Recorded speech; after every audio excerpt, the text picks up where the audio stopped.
Hi everyone, कैसे हैं आप सभी। यूपीपीसीएस मेंस एग्जाम में 150 नंबर का जनरल हिंदी का एक पेपर होता है, आप सभी को मालूम होगा। तो 150 में से 115 प्लस नंबर यहाँ पे आप बड़ी ही सरलता से टारगेट कर सकते हैं। जितना अच्छा आप यहाँ पे स्कोर करते हैं वो आपके लिए अच्छा है, क्योंकि ये नंबर आपकी मेरिट में जुड़ता है और आपकी रैंक को निर्धारित करने में ये पेपर अपनी बहुत ही ज़्यादा इंपॉर्टेंस रखता है। कोई भी मीडियम हो, सभी को ये पेपर देना होता है। तो बहुत छोटा सा सिलेबस है, मैं इसे कंप्लीट करवाऊंगा और एकदम आप निश्चिंत रहिए। जो नोट्स बनाने हैं वो नोट्स बनाइए। वैसे ये जो पीडीएफ है वो आपको फ्री में मिल जाएगा। आप टेलीग्राम को ज्वाइन करिए, टेलीग्राम ग्रुप को। कमेंट बॉक्स में टेलीग्राम ग्रुप का लिंक होगा, आप उसके थ्रू उस ग्रुप को ज्वाइन करिए और पीडीएफ को डाउनलोड कर सकते हैं। लेकिन एक चीज़ का ध्यान रखिएगा, इतना भी छोटा सिलेबस नहीं है कि आप ये सोच के चल रहे हो कि हम प्री पास करने के बाद देख लेंगे। तो उस टाइम पे ऐसे इतना ज़्यादा प्रेशर होगा, तब आप इसको सोचेंगे तो फिर ये पॉसिबल नहीं हो पाएगा, राइट। फिर यही होगा कि जिस तरह से अभी मैं इस बीच कॉपी चेक कर रहा हूँ, देख रहा हूँ कि यूपीपीसीएस मेंस जो इस बार दे रहे हैं उसमें तकरीबन 50 एस्पिरेंट की कॉपी मैंने अभी तक देखी है, जो ये जनरल हिंदी की। उसमें मैं देख रहा था कि 2 से 3 ही ऐसे अभ्यर्थी हैं जो 110 प्लस टारगेट कर पा रहे हैं। बाकी के जितने भी हैं सब वही 50, 60, मैक्सिमम 80 तक जा रहे हैं। इसका मतलब है उन्होंने इस पेपर को सीरियस लिया नहीं था। तो वो चीज़ें, वो गलतियां आप मत करिए। पूरे सिलेबस, पूरे पाठ्यक्रम की तैयारी, जो पूरा सिलेबस है वो मैं कंप्लीट करवा रहा हूँ, तो एकदम निश्चिंत होकर के आप कंप्लीट करिए, राइट। क्योंकि एक चीज़ ये भी देखिए ना कि आप यहाँ 150 में से 115 प्लस टारगेट कर रहे हैं, राइट। वहीं आप जीएस के पेपर में, मैं यूपीपीसीएस की बात कर रहा हूँ, आप वहाँ जीएस में आप 200 में से सॉरी 200 में से 110 से 120 के बीच नंबर लाना लकड़ी के चने चबाने के समान हो जाता है। जबकि यहाँ आप 150 में से 115 प्लस नंबर टारगेट कर पा रहे हैं। मैं लकड़ी के चने चबाने का मुहावरा बोला, आप ध्यान रखिएगा, 30 नंबर का मुहावरा भी पूछा जाता है जनरल हिंदी में। तो बीच बीच में ऐसे भी कुछ बोलते रहेंगे ताकि आपका यूं ही कुछ आप बढ़िया तैयार कर सकें, मुहावरे भी, बहुत सारी चीज़ें। तो ठीक है, अभी हम क्या करेंगे कि एक ब्रीफ नॉलेज एक बार सिलेबस का लेंगे, सिलेबस को देखेंगे कि किस टॉपिक से कितने प्रश्न पूछे जाते हैं और कितने नंबर के। फिर इसके बाद हम सीधा चलेंगे, किसी एक टॉपिक को उठाएंगे। वो टॉपिक होगा आज का पत्र लेखन, जिसमें हम मतलब सरकारी, अर्ध सरकारी पत्र लेखन को कंप्लीट करेंगे। फिर कार्यालय आदेश देखेंगे, फिर अधिसूचना देखेंगे, फिर बच जाए जो बचेगा वो परिपत्र होगा, तार लेखन होगा, उसको दूसरे वीडियो में देख लेंगे। इसके बाद ये टॉपिक कंप्लीट करने के बाद, मतलब सरकारी, अर्ध सरकारी, कार्यालय, अधिसूचना, फिर इसके बाद जो प्रीवियस ईयर क्वेश्चंस पेपर में जो प्रश्न पूछे गए हैं उनको सॉल्व करेंगे। आप देखेंगे तो 2018 में जो पूछे गए हैं, हर बार पत्र लेखन से 2 क्वेश्चंस पूछे जाते हैं। तो 2 क्वेश्चंस, प्रत्येक क्वेश्चंस 10 नंबर के। तो 2018 में ऐसे ही 2 क्वेश्चंस पूछे गए हैं 10-10 नंबर के। ऐसे ही 2019 में 2 क्वेश्चंस पूछे गए हैं 10-10 नंबर के। इसी तरह मैंने 2023 तक जो भी प्रश्न पूछे गए हैं उनको लिखा है और जितने नंबर के हैं वो यहाँ पे मेंशन कर दिया, ठीक है। तो चलिए सबसे पहले एक बार सिलेबस को देख लेते हैं। देखिए, समान हिंदी समान हिंदी पाठ्यक्रम 150 नंबर का होता है। 3 घंटे का समय आपको मिलता है लिखने के लिए। पहला जो टॉपिक है, अभी आगे हम ये दिखाएंगे कि किस टॉपिक से कितने प्रश्न कितने नंबर के होते हैं, राइट। पहले तो ये बार देख लेते हैं सिलेबस को कि पहला जो है दिए हुए, आवाज़ तो जा रही है ना मेरी, ठीक है। दिए हुए गद्य खंड का अवबोध एवं प्रश्नोत्तर, पहला टॉपिक। दूसरा संक्षेपण, फिर पत्र लेखन, फिर शब्द ज्ञान एवं प्रयोग जिसमें उपसर्ग एवं प्रत्यय से संबंधित प्रश्न होंगे, फिर विलोम शब्द, फिर वाक्यांश के लिए एक शब्द, वर्तनी एवं वाक् शुद्धि के लिए, फिर मुहावरा हो गया, ठीक है। ये 5 टॉपिक हैं अपने हम लोग के सामने। और टॉपिक फर्स्ट की मैं बात करूं, जो पहला टॉपिक है दिए हुए गद्य खंड का अवबोध एवं प्रश्नोत्तर, तो एक आपको गद्य दिया जाएगा, उस गद्य को पढ़ना होगा, उसके आधार पे 3 प्रश्न होंगे, ठीक है। 3 प्रश्न होंगे। पहला जो प्रश्न पूछा जाता है उसमें ये होता है कि गद्यांश का भावार्थ अपने शब्दों में, थोड़ा मैं और जूम करता हूँ, जो पहला प्रश्न होता है वो गद्यांश का भावार्थ अपने शब्दों में लिखना होता है, 5 नंबर का होता है, ठीक है। गद्यांश आधारित एक प्रश्न दिया जाता है, वो 5 नंबर का होता है। रेखांकित पंक्तियों की व्याख्या करनी होती है, 20 नंबर, तो 20, 5, 25, 5, 30 नंबर का ये 3 क्वेश्चंस होता है। और फर्स्ट टॉपिक से मतलब 30 क्वेश्चंस पूछे जाते हैं। क्वेश्चंस की संख्या कितनी होती है? 3 होती है। और जो 3 क्वेश्चंस होते हैं वो गद्य पे ही आधारित होते हैं, तो एकदम निश्चिंत रहिए। गद्य आधारित जो प्रश्न होते हैं उनको कैसे सॉल्व करना है उस पर मैं बहुत अच्छी तरीके से बात करूंगा। आप अच्छा स्कोर कर पाएंगे। ठीक है, फिर इसके बाद हम टॉपिक सेकंड की बात करें तो इसमें भी एक गद्य होगा और गद्य पे ही आधारित 3 क्वेश्चंस होंगे, लेकिन यहाँ पे क्वेश्चंस में कुछ बदल जाएगा। यहाँ पे भावार्थ लिखना था, गद्यांश आधारित प्रश्न था एक, और एक रेखांकित पंक्तियों की व्याख्या करनी थी। लेकिन अब ये जो दूसरा गद्य दिया जाएगा वहां पे आपको गद्यांश का उचित शीर्षक लिखना होगा। जो पहला प्रश्न होगा वो गद्यांश का उचित शीर्षक लिखना होगा, फिर दूसरे में गद्यांश आधारित प्रश्न पूछा जाएगा दूसरा प्रश्न, फिर तीसरा प्रश्न होगा गद्यांश का संक्षेपण कीजिए।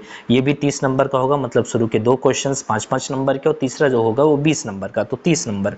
तो देखा जाए तो 30 नंबर ये 30 नंबर ये 60 नंबर हो जा रहा है। 2 टॉपिक से आप 60 नंबर कवर कर रहे हैं। ये जरूरी, ये मैं नहीं कह रहा हूँ कि आप 60 में से 60 पाएंगे, क्योंकि ये मैथमेटिक्स नहीं है कि आप पूरे के पूरे नंबर पाएंगे।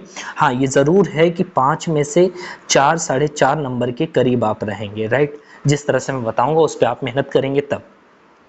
अब यदि मैं टॉपिक थर्ड की बात करूं तो पत्र लेखन आता है। इसमें 2 क्वेश्चंस होते हैं। पत्र लेखन जैसे मैंने बता भी दिया है कि पत्र लेखन में सरकारी, अर्ध सरकारी, कार्यालय आदेश, परिपत्र और अधिसूचना और तार लेखन। तार लेखन से प्रश्न नहीं बनता है, लेकिन सिलेबस में है तो हम पढ़ेंगे। लेकिन हर बार जो पत्र लेखन से 2 क्वेश्चंस पूछेगा, चाहे एक क्वेश्चन अधिसूचना पे पूछ लिया तो दूसरा सरकारी पत्र पे लिखने के लिए कुछ दे देगा।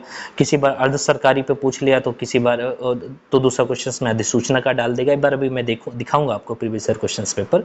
लेकिन सॉरी भाई, बीच में सर आ रही खांसी।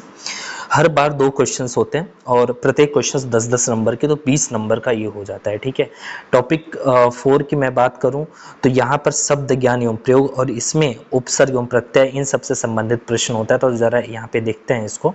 उपसर्ग एवं प्रत्यय से 5 उपसर्ग दिए जाते हैं, मतलब 5 क्वेश्चन इधर उपसर्ग से और 5 प्रत्यय से होते हैं, 10 क्वेश्चन। ठीक है, 10 नंबर के। विलोम शब्द आपको लिखने होते हैं, 10 क्वेश्चन होते हैं 10 नंबर के। वाक्य को शुद्ध करना होता है, 5 क्वेश्चंस होते हैं 5 नंबर के। वर्तनी शुद्धि से संबंधित प्रश्न होते हैं, 5 क्वेश्चंस दिए जाते हैं 5 नंबर के। वाक्यांशों के लिए एक शब्द होता है और इससे संबंधित 5 क्वेश्चंस पूछे जाते हैं 10 नंबर के। तो 10, 10, 20, 5, 25, 30, 35 क्वेश्चंस हो जाते हैं इधर, और नंबर जो होते हैं वो 40 नंबर। आप ऐड करेंगे तो 40 नंबर। ठीक है, अब जो टॉपिक 5 है वो मुहावरा है। मुहावरे से जैसे मैंने कहा कि 10 क्वेश्चंस मुहावरे से भी पूछे जाते हैं, प्रत्येक क्वेश्चंस 3 नंबर के होते हैं, तो 10 या 30 नंबर। ओके, चलिए अब पत्र लेखन पे चलते हैं और सबसे पहले हम अर्ध सरकारी और सरकारी पत्र को समझते हैं, उसके कॉन्सेप्ट को देखते हैं, उसके प्रारूप को समझते हैं कि हमें जब हम पत्र लिखते हैं तो वो कौन सी गलतियां हैं जिसे नहीं करनी चाहिए, जिससे हमारे नंबर माइनस होते हैं। यहाँ सबसे ज़्यादा जो जरूरी होता है प्रारूप पर ध्यान देना। यदि आप प्रारूप गलत लिखेंगे तो नंबर वहाँ पे आपके कट जाते हैं। ठीक है, तो हम प्रारूप को बहुत ही बारीकी से देखेंगे। एक एक कॉमा कहाँ लगाना है, पूर्ण विराम कहाँ लगाना है, डेट को कैसे लिखना है, ये सब पे बहुत ही बारीकी से अपनों को नज़र रखना है। कि जैसे कि मैं बात करूं कि आप कॉमा और पूर्ण विराम भी सही जगह पे नहीं लगाते हैं तो ये नंबर आपके यहाँ पे माइनस हो जाते हैं, राइट। आप डेट लिख रहे हैं तो दिनांक जो आप डाल रहे हैं तो आप ध्यान रखिएगा कि जैसे मान लीजिए आज यूं ही ऐसे मान लीजिए कि आज 1 तारीख है। ठीक है, आप लिख रहे हैं 1 तारीख 4था महीना 2025, इस तरह से आप डेट डाल रहे हैं तब गलत है। अब कोई कहेगा नहीं इस तरह से नहीं, इस तरह से लिखना था, तो आप इस तरह से भी लिखेंगे तब भी आपके नंबर नहीं मिलने वाले, नंबर कट जाएंगे। कैसे लिखना है, आप 2 डिजिट में आप दिनांक, फिर महीने को आपको शब्दों में लिखना है अप्रैल, फिर कॉमा लगाना है, और वर्ष को 4 डिजिट में लिखना होता है, राइट, इस तरह से। तो ये सब चीज़ें ध्यान देनी होती है, मैं बात करूँगा, आप एकदम निश्चिंत रहिए। ठीक है, चलिए चलते हैं अपने टॉपिक पे। आज का जो पहला टॉपिक यहाँ पे पत्र लेखन में हम देखें तो सब टॉपिक एक तरह से कह सकते हैं, वो है अर्ध सरकारी पत्र, अर्ध शासकीय पत्र। देखिए, अर्ध सरकारी पत्र को ही अर्ध शासकीय पत्र भी कह दिया जाता है। ठीक है, सरकारी पत्र को शासकीय पत्र भी कह दिया जाता है, इस चीज़ का ध्यान रखिएगा। अब अर्ध सरकारी पत्र किसे कहते हैं इसको पहले समझते हैं। बहुत ज़्यादा कंटेंट नहीं है अर्ध सरकारी पत्र पे, इतना कंटेंट है और पर्याप्त है। ये बिल्कुल भी मत सोचिएगा कि अरे इतना कम कंटेंट, इतने में कैसे पास करेंगे, कर जाएंगे, क्योंकि पूछता ही ऐसे, जैसे कि हर बार आप 6 सालों का प्रीवियस ईयर क्वेश्चन पेपर देखें तो देखिए क्या पूछता है। एक बार मैं आपको दिखाता हूँ। देखिए क्या पूछता है, क्या पूछेगा कि अभी तो एक चीज़ का ध्यान रखिएगा, ये प्रीवियस ईयर क्वेश्चंस पेपर जो क्वेश्चंस पूछे गए हैं उसको मैंने लिखा है, लेकिन हूबहू जैसे प्रश्न पूछा गया है उस तरह से मैंने शब्दों को अरेंज यहाँ पे नहीं किया है। अपनी मतलब ज़्यादा ना लिखना पड़े उस हिसाब से मैंने यहाँ पे लिखे हैं, फिर भी आपको समझ में आएंगे। नहीं समझ में आ रहे तो आप प्रीवियस ईयर क्वेश्चन पेपर अपने सामने खोल के रख सकते हैं। आप देखें तो जैसे कि यहाँ पे सिर्फ इतना है कि अर्ध सरकारी पत्र का प्रारूप तैयार कीजिए। अब यहाँ प्रारूप तैयार करना है और प्रारूप में कौन से विषय डालने हैं, किस विषय पे लिखना है, ये यहाँ पे है। ठीक है, कभी कभी कह दिया जाता है कि अर्ध सरकारी पत्र का प्रारूप तैयार कीजिए, अधिसूचना का प्रारूप तैयार कीजिए। अब प्रारूप तैयार करने के लिए दे देगा तो कोई विषय नहीं देगा। जैसे यहाँ पे विषय क्या है कि स्वास्थ्य विभाग उत्तर प्रदेश लखनऊ की ओर से सचिव स्वास्थ्य मंत्रालय भारत सरकार नई दिल्ली को एक पत्र लिखेंगे, जिसमें अर्ध सरकारी पत्र लिखेंगे जिसमें उत्तर प्रदेश में कुपोषण से जूझते बच्चों के इलाज के लिए भारत सरकार स्वास्थ्य मंत्रालय से पूर्व में मांगी गई सहायता को यथाशीघ्र स्वीकृत आग्रह करेंगे। ठीक है, तो यहाँ पर एक विषय दे दिया गया, राइट, इस विषय पे लिखना है। लेकिन कभी कभी सिर्फ प्रारूप कह दिया जाता है कि अर्ध सरकारी पत्र का प्रारूप तैयार कीजिए, वहां पे विषय नहीं होता। तब प्रारूप कैसे होना चाहिए उस पर मैं बात करूंगा। जब कोई विषय दे दिया जाता है तब कैसे लिखना होता है उस पर मैं बात करूंगा। लेकिन यहाँ बात अभी वो हो रही कि जो अर्ध सरकारी पत्र पे मैंने आपको दिखाया कि ये कुछ कंटेंट है 150 से 200 के करीब में, उन या 200 से ज़्यादा भी होंगे, उनके अलावा और नहीं पढ़ने की जरूरत है। क्योंकि कभी कभी मैं एग्जांपल में भी सामने जो दिख रहा है, जैसे पूछ ले सिर्फ अधिसूचना की परिभाषा लिखिए। अब अधिसूचना की परिभाषा 20 से 30 शब्दों से, मैक्सिमम 20 से 25 या 30 शब्दों से ज़्यादा अधिसूचना को परिभाषित करेंगे तो आपकी जगह भी कम पड़ जाएगी। क्योंकि आगे क्या कह रहा है कि आगे आपको किसी विषय पर अधिसूचना तैयार भी करनी है, तो ये भी ध्यान रखना है। तो इसी तरह परिपत्र क्या है, बस इतना पूछा है तो 25 शब्द 30 शब्द मैक्सिमम है। कार्यालय आदेश का परिचय दीजिए, ठीक है। उसी तरह ये देखिए अर्ध सरकारी पत्र की परिभाषा लिखिए, बस। इसके बाद एक यह सरकारी पत्र से किस प्रकार भिन्न है। अब भिन्न है मतलब परिभाषा बतानी है, फिर इसके बाद दोनों में किस तरह से अंतर है ये भी दिखाना है, राइट। फिर दोनों का अलग अलग प्रारूप तैयार कीजिए। अब प्रारूप तैयार करना है, राइट, तो समझ रहे हैं कि अब प्रारूप बनाना है, तैयार करना है दोनों का अलग अलग, तो ये बड़ा काम है प्रारूप तैयार करना। ये तो चलो ठीक है, आप 25 शब्दों में अर्ध सरकारी पत्र को परिभाषित कर दिए और 3-3 4-4 पॉइंट इसके भी बता दिए, ठीक है, अंतर बता दिए बहुत संक्षेप में। बहुत ज़्यादा विस्तार देंगे तो जगह कम पड़ जाएगी, ठीक है। उसी तरह से देखें अधिसूचना किसे कहते हैं, तो बहुत, फिर इसके बाद किसी विषय पर लिखने के लिए आ गया, परिपत्र किसे कहते हैं बता दीजिए।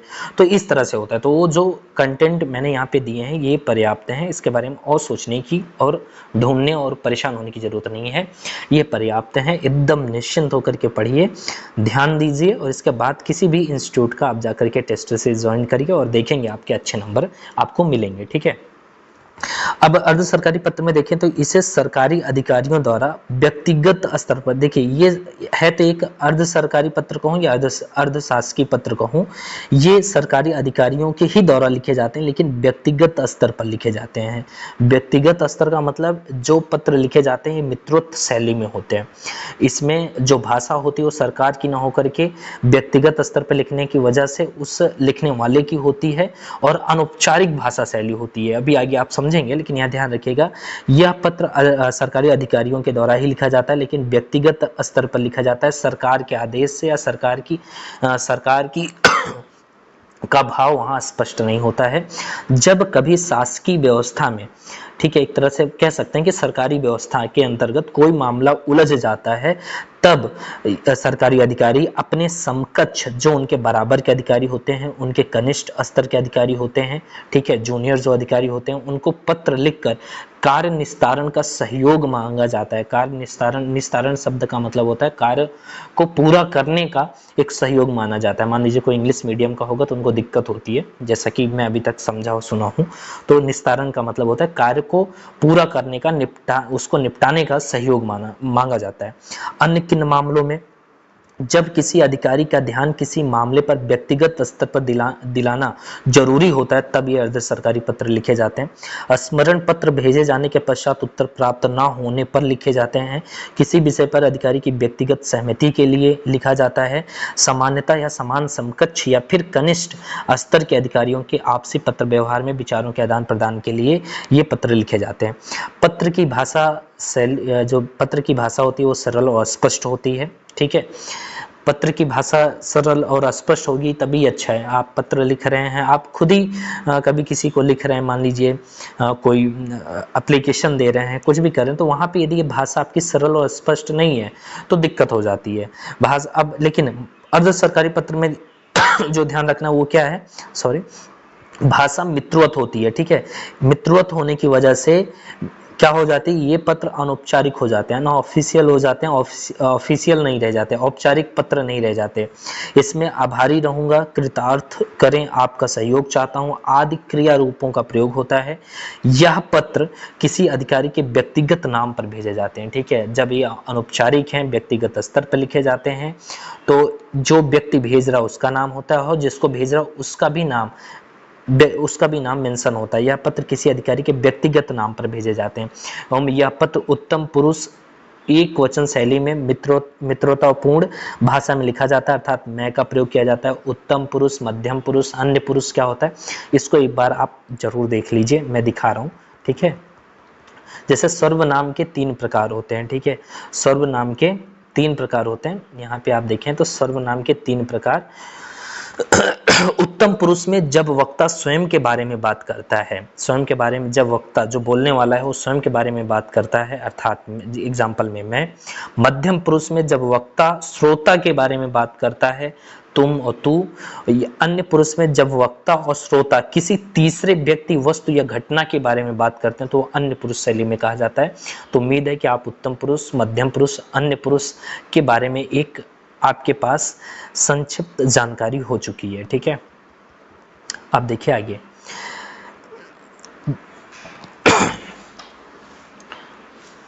यह पत्र किसी अधिकारी के व्यक्तिगत नाम पर भेजे जाते हैं। पत्र उत्तम पुरुष एकवचन शैली में मित्रतापूर्ण भाषा शैली में लिखा जाता है, अर्थात मैं का प्रयोग किया जाता है। अब यहाँ पर अन्य ध्यान रखने योग्य बातें क्या हैं, पत्र क्रमांक हमेशा संक्षेप में लिखा जाएगा, अभी मैं दिखाऊंगा। हालांकि ये सब चीजें जो हैं आप ध्यान रखिए, अभी जब पूरा एक बार पत्र लेखन को आप कंप्लीट करेंगे और 1-2-3 बार रिवीजन मारेंगे तो बहुत कुछ आपका कॉन्सेप्ट क्लियर हो जाएगा। फिर भी इसके बाद आपको दिक्कत हो रही है तो आप 17 मिनट हो गए, अभी एक भी सब टॉपिक नहीं कंप्लीट हुआ। अरे बाप रे, मुझे लग रहा है 1 घंटे चले जाएंगे। फिर भी इसके बाद आपको कोई डाउट है तो आप टेलीग्राम ग्रुप में आप मैसेज करिए, वहां पे मैं रिप्लाई करूंगा। ठीक है, तो एक बार लेकिन पूरा पत्र लेखन कंप्लीट होने के बाद 2-3 बार रिवाइज जरूर करिए और प्रीवियस ईयर क्वेश्चंस पेपर जितना देख सकते हो उतना देखिए, अच्छा है आपके लिए। क्यों अच्छा, भी आगे भी मैं बात करूंगा।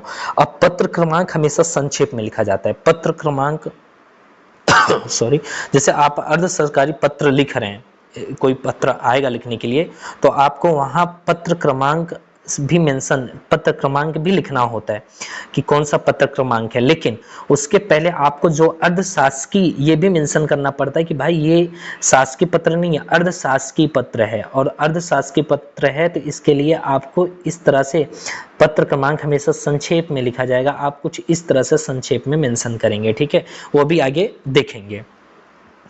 फिर इसके बाद देखें तो दिनांक दाईं ओर लिखा जाता है, दाईं ओर लिखा जाता है, लेकिन ध्यान रखें तो ध्यान रखा जाए तो तारीख 2 अंकों में ही होनी चाहिए। कि जैसे 5 तारीख है तो आप सिर्फ 5 लिख के छोड़ दीजिए, नहीं भाई, नंबर माइनस हो जाएंगे।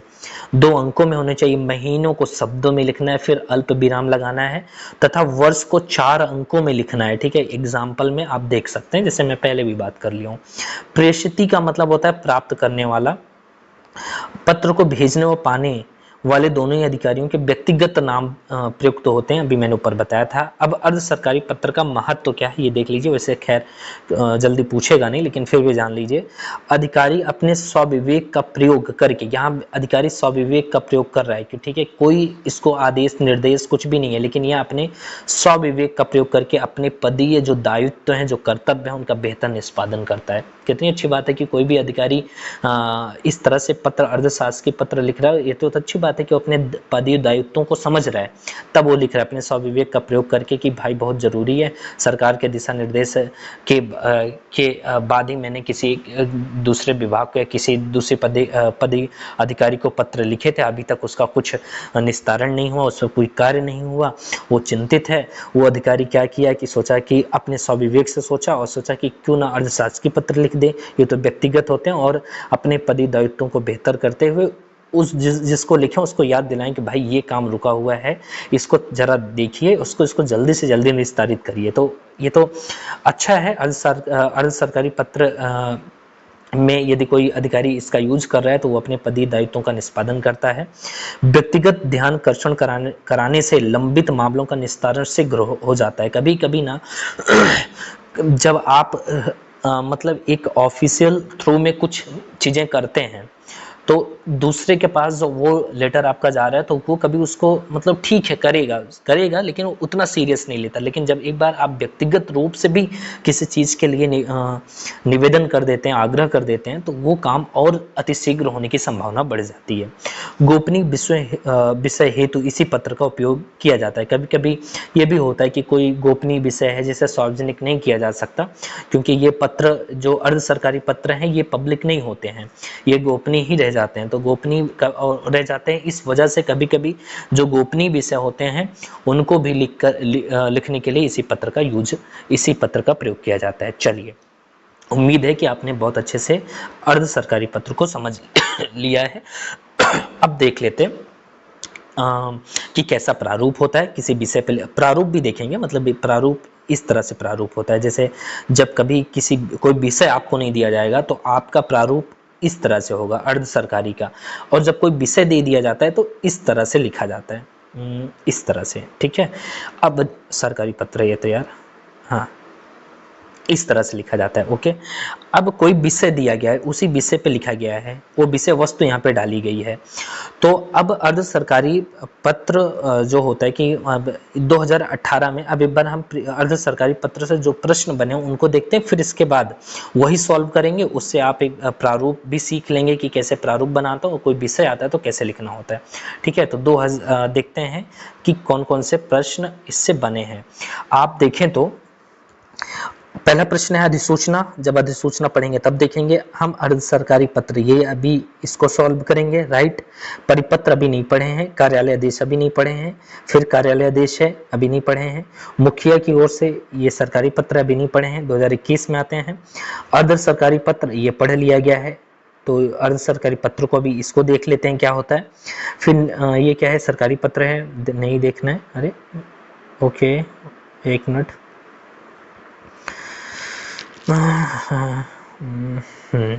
ठीक है सरकारी पत्र।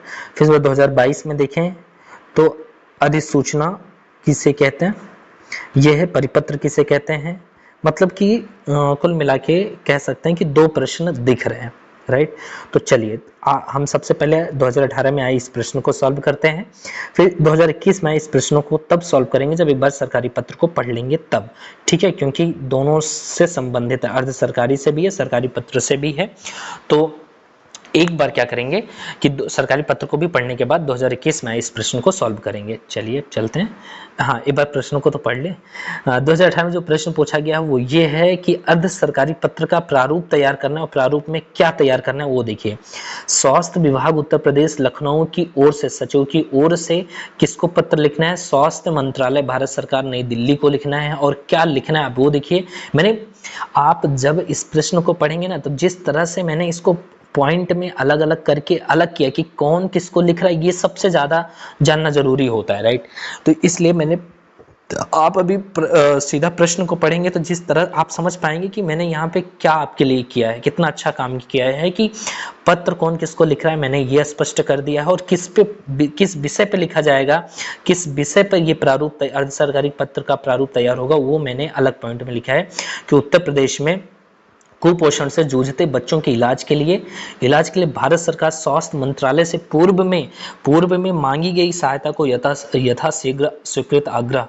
मतलब उत्तर प्रदेश में कुपोषण से बच्चे जूझ रहे हैं, इसके लिए स्वास्थ्य मंत्रालय, भारत सरकार स्वास्थ्य, केंद्र सरकार का जो स्वास्थ्य मंत्रालय है उसको पूर्व में उससे आर्थिक सहायता मांगी गई थी, या जो भी आर्थिक सहायता तो ऐसा लिखा नहीं हुआ है, लेकिन पूर्व में मांगी गई सहायता, जिस तरह की भी सहायता वो हो, को यथाशीघ्र स्वीकृत आग्रह के संदर्भ में आपको अर्ध सरकारी पत्र का प्रारूप तैयार करना है। अब आप, उम्मीद है कि आपने इस प्रश्न को बड़ी गंभीरता से पढ़ लिया है, नहीं तो वीडियो पॉज कर दीजिए, फिर से एक बार पढ़ लीजिए, क्योंकि ये जब तक आप क्लियर अच्छे से नहीं रखेंगे तब तक अभी आप आगे जब मैं प्रारूप और उसके विषय को पढ़ने जा रहा हूँ वो आपको दिक्कत करेगा, ठीक है। चलिए देखते हैं, देखिए अब यहाँ पर सबसे पहले आबासा भेजने वाले का नाम होता है, लेकिन आपको नाम नहीं लिखना है, सचिव। अब यहाँ पर जहाँ से भेजा जा रहा है उसका पता। अब अर्ध शासकीय पत्र संख्या, ऊपर मैंने कहा था कि पत्र क्रमांक जो होता है हमेशा संक्षेप में लिखा जाता है, तो ऐसे ही लिखना है, कुछ यूं ही संख्या याद कर लीजिए आप, ठीक है। फिर इसके बाद उत्तर प्रदेश शासन स्वास्थ्य विभाग की ओर से पत्र भेजा जा रहा है, और किसको भेजा जा रहा है, यहाँ पे है श्री काखागा, नाम नहीं लिखना है, ऐसे ही मेंशन आप आबासा काखागा याराला ऐसे कुछ करेंगे। किसको भेजा जा रहा है, श्री काखागा सचिव स्वास्थ्य मंत्रालय भारत सरकार नई दिल्ली को, ओके।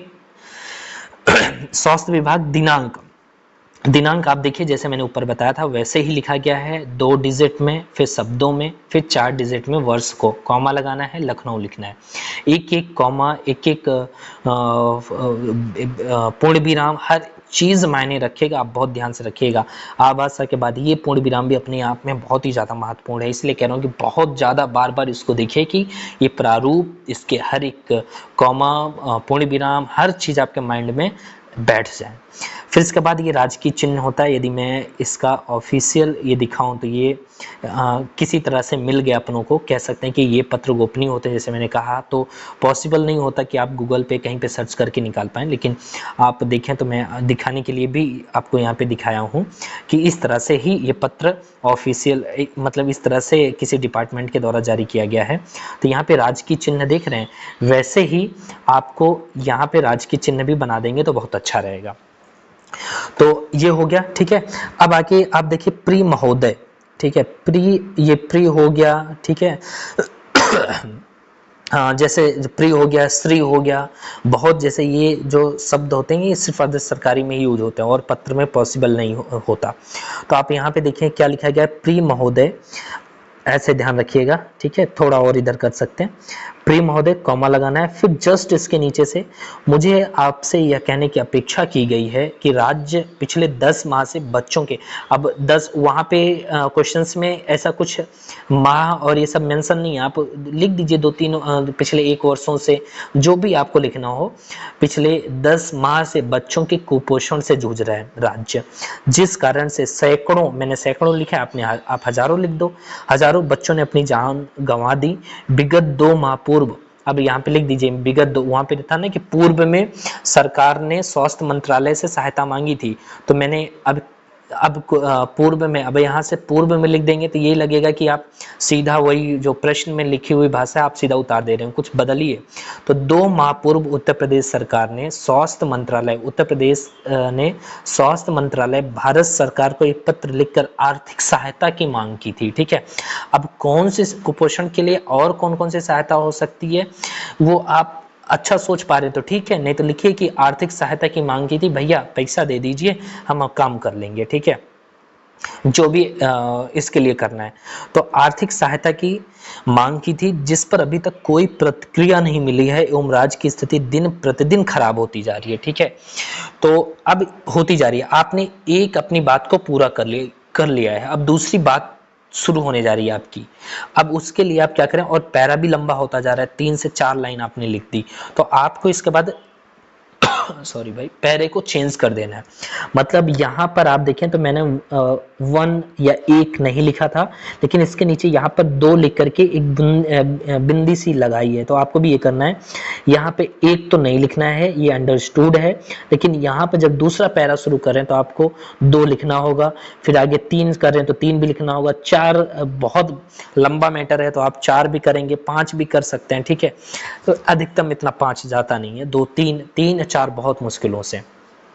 तो आगे देखिए लिखा है, अतः मेरा आपसे आग्रह है कि आप ध्यान रखिएगा, प्रिय महोदय के बाद ऐसे ही, यही शुरुआत ऐसे ही होनी मुझे रहा है। फिर इसके बाद यहाँ से मत लिखिएगा, यहाँ से शुरू करिएगा, राइट। फिर इसके बाद जो दूसरा शुरू हो रहा है यहाँ से हो रहा है, इसलिए खूब प्रारूप को देखिए डियर, नहीं तो दिक्कत हो जाएगी। आगे देखिए, अतः मेरा आपसे आग्रह है कि आप इस मुद्दे पर व्यक्तिगत ध्यान देकर सहायता राशि स्वीकृत करने की कृपा करें, ताकि समय रहते हुए एक बड़ी आपदा से बचा जा सके। ओके, ठीक है, इस तरह से आप लिख सकते हैं। अब आप सोच रहे होंगे कि सर विषय को इस तरह से सोच करके लिख पाना थोड़ा कठिन हो जाता है। बिल्कुल मैं मानूंगा ये कठिन हो जाता है जब आपकी बेहतर समझ होती है जीएस के पेपरों पे, और सबसे अच्छा होता है कि आप वो समझ के साथ साथ प्रीवियस ईयर क्वेश्चंस पेपर में जितने भी पत्र लेखन से आए हुए क्वेश्चंस हैं आप उसको सॉल्व करते हो, उसके विषय को ध्यानपूर्वक देखते हो, पढ़ते हैं, तो आपका ये काम बन जाता है विषय लिखने का। ठीक है, ये मैं पूरी दावे के साथ कह रहा हूँ कि आप प्रीवियस ईयर क्वेश्चंस पेपर को देखिए, जितना देख सकते हैं देखिए पत्र लेखन से, और उसके विषय को ध्यान दीजिए, उसकी भाषा शैली को देखिए, किस तरह से पत्र सोच करके लिखने वाला लिख रहा है, उसकी थिंकिंग को पकड़िए। आप धीरे धीरे आप अपनी पटरी पे आ जाएंगे।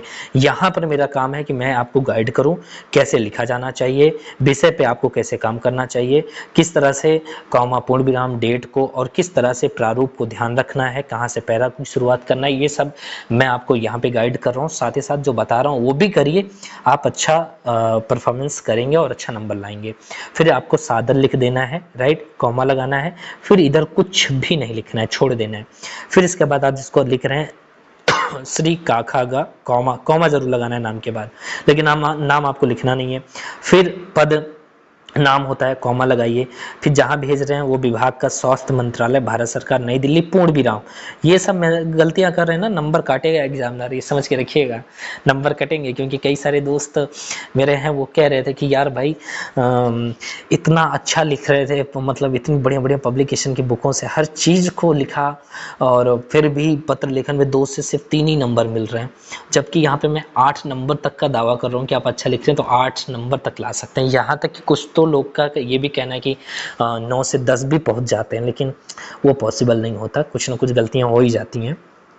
ठीक है, तो मैं उनसे बोला भाई एक बार मुझे भी लिख के दिखाओ, तो और किस पब्लिकेशन से लिख रहे हो वो भी। तो उन्होंने जिस तरह से लिखा तो उसमें काफ़ी सारी मिस्टेक दिखी, मतलब जिस तरह से पूर्ण विराम लगाना, फिर इस तरह से डेट का ये मेंशन करना, ये सब असल में उनकी गलती नहीं। उनको ये लग रहा था कि हम कहीं से, जब तक आप किसी से गाइड नहीं लेते ना, वीडियो नहीं देख लेते, तब तक आप कोई गाइड उठा करके या किसी भी पब्लिकेशन की बुक उठा के पढ़ते हैं तो आप सिर्फ आपका ध्यान नहीं रहता कि कॉमा वॉमा पे भी ध्यान देना है, ये सब पे भी ध्यान देना है, दूसरे पे किस तरह से श्री, सादर, ये वॉनिस्ट लिखना है, कि क्या लिखना है, ये सब चीज़ पे उतना आप केयर और ध्यान नहीं दे पाते। और आप पढ़ते तो बहुत अच्छे से हैं, अच्छे पब्लिकेशन की बुकों को भी पढ़ लेते हैं, फिर नंबर वही कम हो जाते हैं। तो वीडियो की इंपॉर्टेंस, किसी की गाइड अपनी वैल्यू तो रखती ही है। तो ठीक है, तो इस तरह से हो गया। फिर इसके बाद आप भवनिष्ठ लिखेंगे, हस्ताक्षर होगा, हस्ताक्षर आप मत करिएगा, बस हस्ताक्षर लिखिए, आबासा, यही आबासा यहाँ पे। ओके, चलिए, उम्मीद है कि आपने अर्ध सरकारी पत्र का प्रारूप जब किसी विषय पर लिखने के लिए आएगा तो आप लिख लेंगे।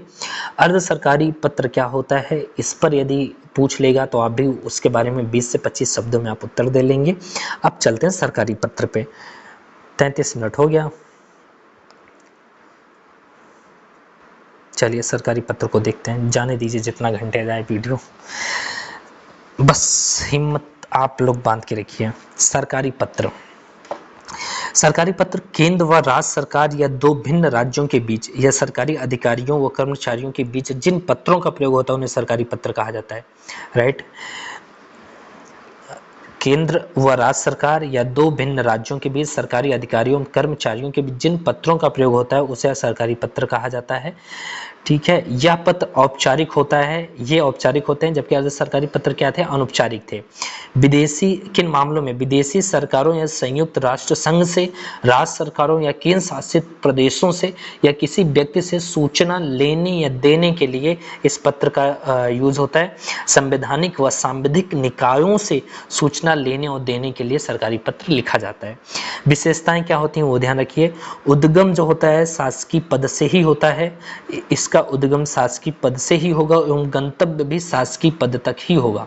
ठीक है, अर्ध शासकीय पत्र में क्या होता है कि वो शासकीय पद से उद्गम होगा, लेकिन कभी कभी वो गैर शासकीय व्यक्तियों के लिए भी लिखे जाते हैं। लेकिन सरकारी पत्र क्या होता है, इनका गंतव्य भी शासकीय पद तक होगा, लेकिन अर्ध सरकारी का गंतव्य गैर शासकीय जो व्यक्ति हैं उनके लिए भी हो सकता है। ये ध्यान रखना। यह पत्र वरिष्ठ से कनिष्ठ, मतलब वरिष्ठ का सीनियर से जूनियर, ठीक है, वरिष्ठ का मतलब सीनियर होता है, कनिष्ठ का मतलब होता है जूनियर। ठीक है, ये ध्यान रखिएगा इंग्लिश मीडियम वालों के लिए, क्योंकि उनको दिक्कत हो जाती है कि यार वरिष्ठ और कनिष्ठ ये क्या। तो यह पत्र वरिष्ठ से कनिष्ठ, कनिष्ठ से वरिष्ठ एवं समकक्ष पदों के मध्य संचालित होता है। ये विशेषताएं हैं, याद रखिएगा, कभी कभी इंटरव्यू में भी पूछ लेता है। तो जो मेन विशेषताएं हैं उन सबको आप पहचानिए, और मान लीजिए पूछा जा रहा है तो आप तुरंत उसका जवाब देने में सक्षम होइए। कभी कभी होता है ना कि आप इंटरव्यू में हैं, देने के लिए गए हैं, आपको पूछ लिया गया कि भाई चलो बताइए कि अर्ध सरकारी पत्र और सरकारी पत्र में अंतर क्या है, 2-3 पॉइंट बताइए। अब वहाँ पे आप क्या होता है कि आप सोच रहे हो अरे पॉइंट तो बहुत सारे अब आ रहे हैं। अब आपका माइंड इस प्रोसेस में है कि कौन से 2-3 पॉइंट इंपॉर्टेंट उठा करके ही बताएं, क्योंकि आप जब किसी एक पक्ष पे पढ़ते हैं तो पक्ष को देखते हैं तो उसके 10-15 पॉइंट खोज सकते हैं, लेकिन उन 10-15 में से 3-4 पॉइंट कौन से बहुत ज़्यादा अपने महत्व रखते हैं, कौन से 3-4 पॉइंट ऐसे हैं जो बहुत ज़्यादा अपनी इंपॉर्टेंस रखते हैं कि किसी को बोल देंगे तो कुछ से छोड़ के उठ जाएगा। तो वो चीज़ें अपने अंदर लाइए कि वो 2-3 पॉइंट जो सबसे 5-6 पॉइंटों में से वो 2 पॉइंट जो सबसे ज़्यादा इंपॉर्टेंट आपको लगते हैं कि उसको बता देने से आपको नंबर अच्छे मिल सकते हैं, उस पर आपको काम करिए। ठीक है, उस पर काम करने की ज़रूरत है। यहाँ पर देखें तो सरल व स्पष्ट होती है, सरकारी पत्र की जो भाषा होती है वो सरल व स्पष्ट होती है, अर्थात अस्पष्ट 2 अर्थ देने वाले शब्दों का प्रयोग नहीं होता। ऐसा कि नहीं कि ऐसे शब्द लिख दिए गए हैं जिसके 2 अर्थ निकलते हों, अब पढ़ने वाला कंफ्यूज है कि भाई ये किस संदर्भ में बात करना चाह रहा है। एवं राजभाषा शब्दावली से युक्त होती है। राजभाषा शब्दावली का मतलब एक तरह से औपचारिक भाषा होती है, मतलब एक मानक भाषा होती है। ऐसा नहीं कि बाजारू शब्दों को उठा करके लिख दिया गया है। उदाहरणतः मैं बात करूं तो जैसे कृपया इस विषय में शीघ्र कार्यवाही करें, यह औपचारिक व स्पष्ट है। ठीक है, कृपया इस विषय में, जो विषय पे बात की गई हो, इस पे शीघ्र कार्यवाही करें। महोदय सविनय निवेदन है कि शिष्ट भाषा है और राजभाषा शैली में है। तो कुछ इस तरह से होती है, मतलब कुल मिला के ये कह सकते हैं कि जो आम बोलचाल की भाषा होती है उनका प्रयोग नहीं होता। इस पत्र में व्यक्त विचार निजी नहीं होते भाई, भाव सरकार के होते हैं। ठीक है, आप अर्ध सरकारी पत्र में ये छूट होती है कि आप अपने विचारों को अपने भावों से लिख सकते हैं, लेकिन यहाँ सरकार के भाव होते हैं। यह अन्य पुरुष शैली में लिखा जाता है। मैंने ऊपर बात कर ली है कि उत्तम, मध्यम और अन्य पुरुष शैली क्या होती है। अब इसके बाद हम शासकीय और अर्ध शासकीय पत्र में अंतर को देख लेते हैं। ठीक है, अंतर के 4 पॉइंट, क्योंकि अंतर भी पूछ लेता है। ऐसे ही मैं कार्यालय आदेश अधिसूचना में भी अंतर बताऊंगा जहां जहां पॉसिबल होगा। ठीक है, अब यहाँ पे देखें, पहला पॉइंट है शासकीय पत्र पद से पद को संबोधित करते हैं। ठीक है, शासकीय जो पत्र लिखे जाते हैं पद से पद को संबोधित करते हैं, जबकि अर्ध शासकीय पत्र व्यक्ति से व्यक्ति को संबोधित करते हैं। यह अर्ध सरकारी पत्र किसी एक व्यक्ति का नाम मेंशन होता है और दूसरे व्यक्ति को भेजा जा रहा है, और यहाँ पर जो बात की जाती है ये इस व्यक्ति से बात करता है कि न कि उसके पद से, कि भाई मैं आपसे बात कर रहा हूँ, मतलब पद का तो किसी पद पे तो है, लेकिन जैसे गैर शासकीय व्यक्ति है तो वहां पे भी आप देखें तो गैर शासकीय व्यक्ति है तो उससे बात की जाती है व्यक्ति से, मतलब कुल मिला के उसके पद से ज़्यादा उस व्यक्ति को महत्व देते हुए अर्ध शासकीय पत्र लिखा जाता है। लेकिन यहाँ पे क्या होता है कि पद से पद को संबोधित करते हुए ये पत्र लिखे जाते हैं। उसी तरह दूसरा पॉइंट देखें तो शासकीय पत्र केवल शासकीय पदाधिकारियों को लिखे जाते हैं, जबकि अर्ध शासकीय पत्र शासकीय के साथ साथ जो गैर शासकीय व्यक्ति होते हैं, जैसे वकील हो गया, कोई शिक्षाविद, कोई विद्वान है किसी क्षेत्र में, कुछ भी वैसे भी जिससे जरूरत महसूस होगी, वो गैर शासकीय व्यक्तियों को भी लिखे जाते हैं। यह औपचारिक शैली में लिखा जाता है। क्या शासकीय पत्र औपचारिक शैली में, जबकि अर्ध शासकीय पत्र अनौपचारिक शैली में लिखे जाते हैं, मतलब प्रिय, महोदय, सादर, अनुरोध, श्री जैसे शब्दों का प्रयोग किया जाता है। ठीक है, ये अंतर है, अंतर के पॉइंट याद रखिएगा। सरकारी पत्र की प्रकृति सामान्य होती है, जबकि अर्ध सरकारी पत्र की प्रकृति सामान्यता गोपनीय होती है। मतलब अर्ध सरकारी पत्र को आप गूगल करेंगे कि कहीं से खोज ले, कहीं से डाउनलोड कर ले, तो ये पॉसिबल नहीं हो पाएगा। क्योंकि इसकी प्रकृति गोपनीय होती है, तो ये पब्लिक में आपको मतलब गूगल क्रोम इन सब पे जहाँ पे सार्वजनिक रूप से मिल पाना मुश्किल होता है, जबकि सरकारी पत्र मिल जाते हैं। अब समानता के पॉइंट देखिए, दोनों का जो प्रयोजन, दोनों शासकीय प्रयोजन हेतु प्रेषित किए जाते हैं, मतलब दोनों पत्र जो होते हैं शासकीय प्रयोजन, सरकारी प्रयोजन हेतु ही भेजे जाते हैं। कि ऐसा नहीं कि वो अपना काम करवाने के लिए भेजे जाते हैं कि भाई मेरा व्यक्तिगत काम है अर्ध सरकारी पत्र में, कि मेरा कुछ पर्सनल काम है उसको पूरा कर दीजिए, नहीं, ये जो पत्र यूज होते हैं शासकीय प्रयोजन हेतु ही भेजे जाते हैं। ठीक है, जबकि सरकारी पत्र एक बार भेज दिया गया, मान लीजिए वो काम नहीं हो रहा है, तो इसके बाद आप शासकीय पत्र भी लिख सकते हो उस पर। तो ये सब के लिए। दूसरा, दोनों पत्रों का संबंध शासकीय पदाधिकारियों के पदीय दायित्वों से ही होता है। ठीक है, पदीय दायित्वों को ध्यान में रखते हुए यदि ये पत्र लिखे जाते हैं दोनों पत्र, ऊपर मैंने बात की है तो बहुत समझाने की जरूरत नहीं है, उम्मीद है कि आप समझ रहे होंगे। ठीक है, दोनों पत्र का संबंध शासकीय पदाधिकारी के पदीय दायित्व, उनके जो कर्तव्य होते हैं उनको ध्यान में ही लिख करके, ध्यान में रखते हुए ही ये पत्र लिखे जाते हैं। फिर इसके बाद है शासकीय कार्य व्यवहार की प्रक्रिया को ये तेज बनाते हैं। सीधी सी बात है, ये पत्र लिखे जा रहे हैं, अर्ध सरकारी पत्र लिखा जा रहा है, सरकारी पत्र लिखा जा रहा है, तो जो सरकारी कार्य व्यवहार है उस प्रक्रिया को ये तेज करेगा, कोई भी मामला हुआ जल्दी से निपटेगा। ठीक है, चलिए अब चलते हैं प्रश्न को देख लेते हैं। वो वाला प्रश्न जो मैंने बोला था कि आप लोग पढ़ लीजिएगा, अरे सॉरी, ये वाला पढ़ लिया था अभी, देख लिया गया था, अब ये वाला देखते हैं। अब यहाँ पे देखें तो प्रश्न है, अर्ध सरकारी पत्र की परिभाषा एवं यह सरकारी पत्र से किस प्रकार भिन्न है, दोनों का अलग अलग प्रारूप तैयार करें। ठीक है, यहाँ पर अर्ध सरकारी पत्र की परिभाषा अब आप लिख लेंगे, राइट, मतलब 20 से 25 शब्दों में अर्ध सरकारी पत्र की परिभाषा आप लिख लेंगे। यह सरकारी पत्र से किस प्रकार भिन्न है वो बता दीजिएगा 3-4 पॉइंट में। अब फिर अब दोनों का अलग अलग प्रारूप तैयार करना है, लेकिन यहाँ पर कोई विषय नहीं दिया गया, ये ध्यान रखिएगा, किसी विषय पर नहीं लिखना, सिर्फ प्रारूप तैयार करना है। अब प्रारूप तैयार करना होता है तो दोनों का प्रारूप कैसा होता है वो देखिए, और ध्यान रखिएगा ये सब चीजें ही आपको नंबर दिलाएंगी।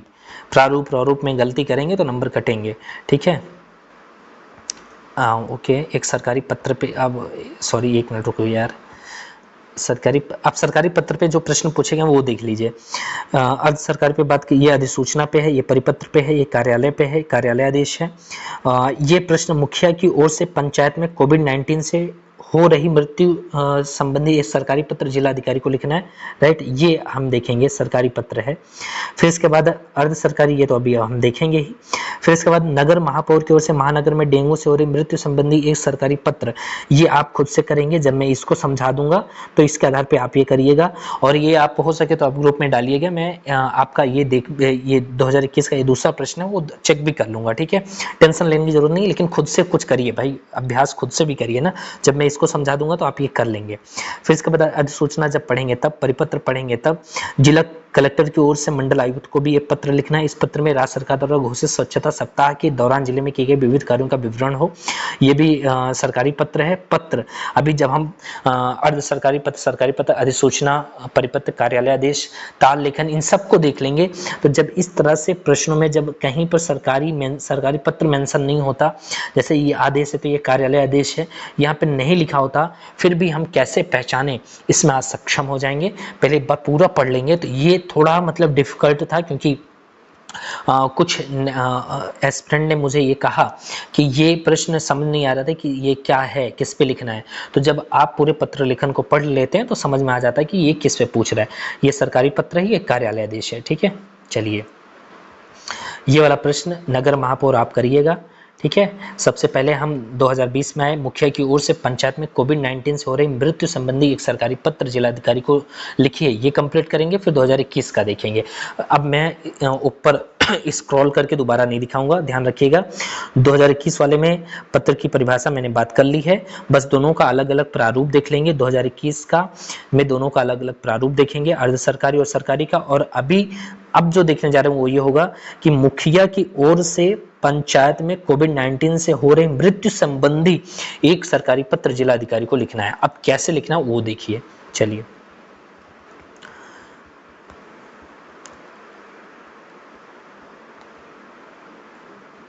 देखिए, सरकारी पत्र 2020 का प्रश्न जो पूछा गया है, सबसे पहले आपको पत्र क्रमांक संख्या लिखनी होती है, राइट। ये स्पेस खाली रखना है, ध्यान रखिएगा, स्पेस मैंने खाली रखा है। बहुत बारीकी से भाई ध्यान दीजिए, प्रारूप में गलती करेंगे तो नंबर कटेंगे, ठीक है। फिर इसके बाद प्रेषक, भेजने वाला कौन है? आबासा नाम नहीं लिखना है। प्रत्येक ग्राम पंचायत में सचिव होता है जो मुखिया और सरकार के बीच में कड़ी का काम करता है। तो मैं मानता हूं कि मुखिया मान लीजिए उतना पढ़ा लिखा नहीं है तो सचिव को बोल रहा होगा लिखने के लिए, ये मान के चलते हैं। आप मुखिया भी लिख सकते हैं। तो आबासा सचिव लिख रहे हैं। मान लीजिए कोई ग्राम पंचायत है लीलापुर, कोई भी ग्राम पंचायत और जिले का नाम प्रतापगढ़ मान लीजिए। फिर इसके बाद आप ध्यान रखिएगा, कॉमा लगाना है, पूर्ण विराम, ठीक है। फिर इसके बाद किसको भेजा जा रहा है? सेवा में, जिसको भेजा जा रहा है सेवा में कॉमा लगाना है। जिला अधिकारी, कॉमा लगाना है, प्रतापगढ़, पूर्ण विराम। ये प्रतापगढ़ जिला है सॉरी। फिर इसके बाद आपको कुछ नहीं लिखना है इधर, ठीक है, ये खाली रखना। फिर इसके बाद दूसरा अनुभाग एक, ये स्वैच्छिक है, आप लिखना चाहे लिखें, नहीं लिखेंगे तो कोई बात नहीं है। अनुभाग एक, लेकिन इसी के सीधे पे यहाँ पे जिला प्रतापगढ़, फिर 2 बिंदी इसी तरह से, फिर दिनांक, फिर 2 बिंदी ऐसे, और डेट को जैसे मैंने लिखना बताया है वैसे ही लिखना है। फिर इसके बाद आपको तुरंत लाइन को चेंज करना है, विषय लिखना है, 2 बिंदी लगाना है।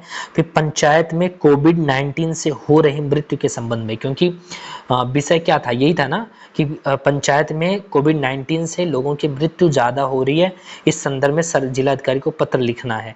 अब आप सोच रहे होंगे जिलाधिकारी को पत्र लिखना है तो पत्र में लिखना क्या है? क्या यही लिखना है कि यहाँ पे बस ये सूचना देने की पंचायत में कोविड-19 से हो रही बहुत लोगों की मृत्यु हो रही है? नहीं, सोचना पड़ेगा। क्या सोचना पड़ेगा? अभी आप देखिए कि विषय में क्या सोचना पड़ता है। आगे देखिए, फिर इसके बाद आपको एक लाइन छोड़ देना, फिर महोदय। लाइन क्या छोड़ेंगे? पूरा प्लेन ही पेज रहता है, थोड़ा गैप दे करके फिर महोदय, फिर कॉमा लगाएंगे। फिर जस्ट उसके नीचे से आप लिखेंगे उपयुक्त विषय के संदर्भ में मुझे यह कहने का निर्देश हुआ है कि पिछले कुछ दिनों से ऐसे ही आप थोड़ा विषय को बढ़ाइए कि लगे कि आपने कुछ लिखा है, कि 2 ही लाइन में मत खत्म कर दीजिए। खुद से सोचिए कि ऐसा क्या, मतलब बहुत अनावश्यक शब्दों की भीड़ भी मत बनाइए, और अच्छे से टू द पॉइंट जिलाधिकारी को समझा भी सके कि भाई ये जो कोविड-19 से लोगों की मृत्यु हो रही है, पिछले कितने दिनों से ये समस्या बहुत ज़्यादा गंभीर होती जा रही है। ये समझाते हुए ऐसे में क्या होगा कि आप काम के शब्दों को, वाक्यों को भी ला पा रहे हैं और अनावश्यक शब्दों की भीड़ भी नहीं जुटा रहे हैं, और आपका विषय भी कंप्लीट तैयार भी हो जाता है।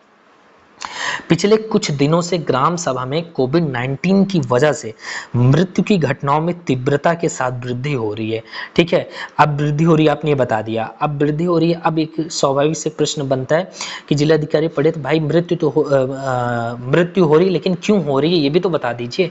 जिसकी मूल वजह कोविड-19 संक्रमण के प्रसार को रोकने हेतु केंद्र सरकार के द्वारा जारी दिशा निर्देश क्या है? मास्क लगाना, ऐसे ब्रैकेट में लिख दीजिए, मास्क लगाना, सैनिटाइजर का प्रयोग आदि का पालन ना करना है। आप सचिव बता रहे हैं कि भाई ये चीजें नहीं हो पा रही हैं यहाँ पे। एवं दूसरा क्या बता रहे हैं कि प्राथमिक स्वास्थ्य केंद्रों में उचित उपचार हेतु सुविधाओं की भी कमी है। यदि मान लीजिए कुछ ऐसा हो भी रहा है, कोई हल्का फुल्का संक्रमित पाया जा रहा है, तो इतने उपचार यहाँ प्राथमिक स्वास्थ्य केंद्रों में उपचार में इतनी सुविधाएं भी नहीं है कि इसको रोका जा सके। 3 लाइन हो गई, आप चौथे भी लिख दिए। अब पैराग्राफ को चेंज कर दीजिए, लेकिन आपको जैसे मैंने पहले भी कहा है कि यहाँ पे फर्स्ट जो है ये 1 लिख करके ये लिखने की जरूरत नहीं होती, लेकिन अंडरस्टूड होता है। लेकिन जब आप दूसरा पैरा शुरू कर रहे हैं तो आप 2 लिखिए, 2 लिखिए, फिर पॉइंट जरूर लगाइए, ठीक है, बिंदी मतलब लगाइए। फिर इसके बाद आप लिखना शुरू करिए। अब आगे की बात करिए, आपने एक बात को पूरा कर दिया, अब दूसरी बात। अतः आपसे अनुरोध है कि केंद्र सरकार द्वारा जारी दिशा निर्देशों का पालन सुनिश्चित करवाने के साथ साथ प्राथमिक स्वास्थ्य केंद्रों में उचित सुविधाओं की आपूर्ति सुनिश्चित करें। अब उचित सुविधाओं की आपूर्ति जो भी जिलाधिकारी को पता होगा कि एक प्राथमिक स्वास्थ्य केंद्रों में क्या उचित सुविधाएं मुहैया कराई जा सकती हैं, उसके लिए आप विस्तार देने की जरूरत नहीं है। संलग्न कोविड, अब यहाँ पे संलग्न किया जाता है कि आप जो बातें लिख रहे हैं उसके प्रूफ के लिए आप यहाँ पे कोविड-19 से होने वाली मृत्यु के आंकड़ों की छायाप्रति भी दे सकते हैं। इससे क्या होता है? भरोसा बढ़ता है। फिर इसके बाद इस तरह से प्रारूप हो गया। विषय समझ रहे होंगे कि आपको मेहनत करनी पड़ेगी। फिर इसके बाद आपको लिखना है भौदी, कॉमा लगाना है, हस्ताक्षर करना है। हस्ताक्षर आप नहीं करेंगे, बस ऐसे ही लिखेंगे आबासा, यही आबासा, ठीक है। ओके। फिर इसके बाद प्रतिलिपि निम्न को सूचनार्थ एवं आवश्यक कार्रवाई हेतु प्रेषित। लगता है कि ये प्रतिलिपि जिस और किसको किसको जानी चाहिए, इसकी कार्बन कॉपी और किसको किसको जानी चाहिए, किसको भेजा जाना और जरूरी है, किसको जानना और जरूरी है, उनका और उन विभाग का नाम हो जाएगा। ठीक है। फिर आज्ञा से काखागा मान लीजिए, ठीक है, आज्ञा से काखागा मुखिया को मान लीजिए, या अक्सर ये भी लिख सकते हैं कि आबासा, यहाँ पे वही सचिव का सेम। ठीक है। अब इसके बाद आप 2020 का ये देख लिए, इस तरह से आपको लिखना होता है। अब प्रारूप देख लीजिए। 2021 में जो पूछा गया नहीं था कि अर्ध सरकारी पत्र की परिभाषा लिखिए और सरकारी और अर्ध सरकारी पत्र में अंतर करते हुए दोनों पत्रों का प्रारूप तैयार करिए। तो अर्ध सरकारी पत्र की परिभाषा आप लिख ही लेंगे, अंतर आप कर ही लेंगे क्योंकि ऊपर मैंने बता दिया है। अब प्रारूप देख लीजिए। प्रारूप बहुत जरूरी है। ये सब एकदम काम की, मतलब बहुत ज्यादा कंटेंट की भीड़ नहीं लगानी है। ठीक है। 50 मिनट हो गया यार। चलिए, क्या करना है, अपना काम तो हम पूरा ही कर रहे हैं ना। मुझे लगा था कि आधे घंटे में कंप्लीट कर देंगे।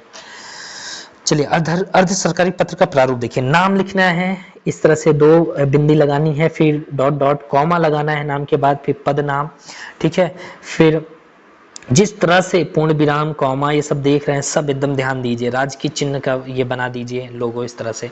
फिर अर्ध सरकारी पत्र संख्या डॉट डॉट डॉट, कार्यालय का नाम, फिर इस तरह से पता, ऐसे दिनांक, इस तरह से स्थान, फिर इसके बाद पूर्ण विराम। एकदम जैसे बता रहा हूँ एकदम ध्यान रख लीजिए भाई।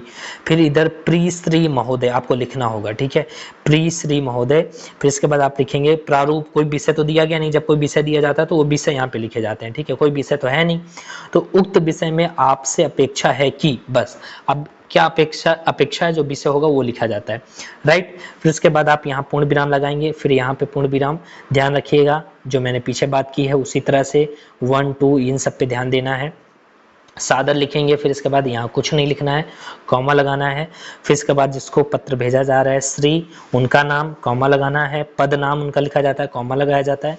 शासकीय पता लिखा जाता है, कहाँ किस पते पे जा रहा है। फिर इसके बाद पता लिखने के बाद 2 लाइन में अक्सर पता पूरा होता है। लिखने के बाद पूर्ण विराम लगाइए, फिर भवनिष्ठ लिखिए, हस्ताक्षर। ठीक है। राइट। आपका ये जो नाम उम है वो हो गया। ठीक है। ये अर्ध सरकारी पत्र का प्रारूप हो गया। अब आ जाइए सरकारी पत्र का प्रारूप। इसमें देखिए जब विषय नहीं होता तब कैसे प्रारूप बनाए जाते हैं उसी पे मैं बात कर रहा हूँ। फिर इसके बाद ये पूरा खाली रहेगा, पत्रांक हो गया। फिर प्रेषक, भेजने वाला, कॉमा, नाम लिखा जाएगा, कॉमा लगाया जाएगा। कॉमा भाई बहुत ध्यान दीजिए, बार बार मैं बोल रहा हूँ, कॉमा, पूर्ण विराम, ये सब में गलतियां नहीं होनी चाहिए। प्रारूप को ध्यान रखिए कि प्रेषक के बाद कैसे मैं यहाँ से नाम लिखना शुरू कर रहा हूँ। ठीक है। फिर इसके बाद प्रेषक के बाद कैसे मैं सेवा में यहाँ से लिखना शुरू कर रहा हूँ, फिर यहाँ पे ये लिखने का प्रारूप ध्यान दीजिए। ठीक है।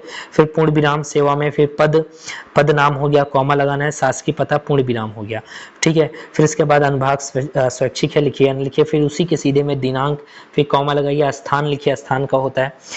अब इसके बाद विषय देखिए, फिर विषय लिखिए। फिर इसके बाद के संदर्भ में, अब जो विषय होता है वो लिखने के बाद लिखा जाता है के संबंध में या के संदर्भ में। ठीक है। फिर इसके बाद थोड़ा सा स्पेस छोड़ करके महोदय, कॉमा, लेकिन ध्यान रखिएगा प्रेषक, सेवा में, अनुभाग, विषय, महोदय, ये सब एक क्रम में दिख रहे होंगे आपको। फिर इसके बाद सॉरी, कॉमा लगाना है। उक्त विषय में आपको निर्देशित है कि, अब जो विषय होगा वो लिखना है, पूर्ण विराम। फिर इसके बाद दूसरा ऐसा जो दूसरा पैराग्राफ आप शुरू कर रहे हैं तो 2 लिख करके, फिर इसके बाद ऐसे लिखते जाइए, अपना विषय पूरा हो गया, पूर्ण विराम। फिर संलग्नक जो भी हो, यदि कुछ दस्तावेज आपको संलग्न करना है तो उसका वो बता देना है। फिर इसके बाद खाली छोड़ देना है। फिर इसके बाद स्पेस थोड़ा सा देने के बाद भौदी, कॉमा लगाना है, हस्ताक्षर, पद। ठीक है। ओके। वही ये आपका हस्ताक्षर और पद हो गया। फिर इसके बाद प्रतिलिपि जो भेज रहा है, मतलब प्रतिलिपि निम्न को सूचनार्थ एवं आवश्यक कार्रवाई हेतु प्रेषित, जिसको भेजना हो। लेकिन एक विभाग का पूरा पता लिखने के बाद पूर्ण विराम यहाँ जरूर लगाना है। ठीक है। ऐसे और किसी विभाग को भेजना है उसका लिखने के बाद पूर्ण विराम जरूर लगाना है। फिर आज्ञा से, हस्ताक्षर, पद, पूर्ण विराम। अब एक बार ना आप ऐसे तुलना कर लीजिए, जैसे सरकारी पत्र मैंने यहाँ पे अब जैसा विषय पे दिया जाता है तब कुछ ध्यानपूर्वक देख लीजिए क्या कुछ अंतर दिख रहा है। हाँ ठीक है, और जब कोई विषय नहीं होता तो कैसे होता है प्रारूप, एक बार ऐसे ये भी देख लीजिए। जो जो चीज़ें जैसे जैसे मैंने मेंशन की है बस उसी को एकदम माइंड में बैठा लीजिए और किसी भी इंस्टीट्यूट में टेस्ट दीजिए, मस्त नंबर आपके आएंगे। ठीक है, चलिए इसका मतलब अब तक हमने सरकारी पत्र और अर्ध सरकारी पत्र को कंप्लीट कर लिया है। अब इसके बाद देख लेते हैं कार्यालय आदेश। देखिए कार्यालय आदेश क्या होता है, ध्यान रखिएगा जब कार्यालय आदेश पूछा जाए तो आपको मेंशन करना होगा सबसे पहले कि यह आंतरिक प्रशासन से संबंधित होता है। इसके माध्यम से किसी कार्यालय के शीर्ष अधिकारी द्वारा अधीनस्थ जो प्राधिकारी कर्मचारी होते हैं उनको पत्र निर्गत किया जाता है। ठीक है, अब पत्र निर्गत करके कार्य किए जाते हैं। अब जो शीर्ष अधिकारी है वो अधीनस्थ प्राधिकारी कर्मचारियों को पत्र निर्गत करेगा तो क्या करेगा, उसमें क्या कार्य करवाएगा, कार्यालय के अनुशासन के बारे में बात करेगा, कर्मचारियों की सेवा शर्तें यथा पदोन्नति, वेतन वृद्धि, नए पदों की स्वीकृति, स्थानांतरण, कार्यों का बंटवारा, अवकाश की स्वीकृति, चेतावनी आदि से संबंधित कार्य किए जाते हैं। राइट, आप क्लियर। कार्यालय आदेश में शीर्ष अधिकारी अधीनस्थ प्राधिकारियों कर्मचारियों को लिखेगा, मतलब यहाँ अधीनस्थ कर्मचारी शीर्ष अधिकारी को नहीं लिखेंगे क्योंकि एक आदेश है, आदेश कभी शीर्ष ही वरिष्ठ ही कनिष्ठ को देते हैं, ये नहीं कनिष्ठ वरिष्ठ को आदेश देगा। आप समझ रहे हैं इस बात को, तो यहाँ पर जो होगा शीर्ष अधिकारी अधीनस्थ प्राधिकारी कर्मचारियों को पत्र निर्गत करेगा, कार्यालय के अनुशासन के लिए निर्देश देगा और कर्मचारियों की सेवा शर्तों से संबंधित कोई बात है तो उससे संबंधित कार्य करवाएगा। ठीक है, वह निर्देश देगा, आदेश देगा। विशेषताएं, यह सदैव उच्च अधिकारी के कार्यालय से निर्गत होती है। यह कार्यालय आदेश एक ही विभाग के अंतर्गत ही ये आदेश क्या करेगा, मतलब आदेश संचालित होता है। ये कि नहीं एक इस कार्यालय का आदेश किसी दूसरे कार्यालय के लिए मतलब वैल्यू नहीं रखता है, वो उसी कार्यालय आदेश के ही अंतर्गत इसका महत्व रहता है इस आदेश का। तो यह सदैव उच्च अधिकारी के कार्यालय से निर्गत होती है। ठीक है, उच्च अधिकारी के कार्यालय से ही निर्गत होगी एवं गंतव्य इसका अधीनस्थ प्राधिकारी कर्मचारी तक होता है, बस इससे ज्यादा नहीं। गंतव्य इसका सिर्फ अधीनस्थ प्राधिकारी कर्मचारी तक होता है। ठीक है, गैर शासकीय व्यक्तियों या आम जन से इसका कोई लेना देना नहीं है। यह आदेशात्मक इसका प्रधान गुण होता है, ये ध्यान रखिएगा। ठीक है, कभी कभी इंटरव्यू में भी पूछ लिया जाता है तो आप ध्यान रखिएगा, कार्यालय आदेश आदेशात्मक इसका प्रधान गुण है। ऐसे में इसका उल्लंघन होने पर अनुशासनात्मक कार्यवाही की जाती है एवं संचालन सदैव एक आयामी होता है।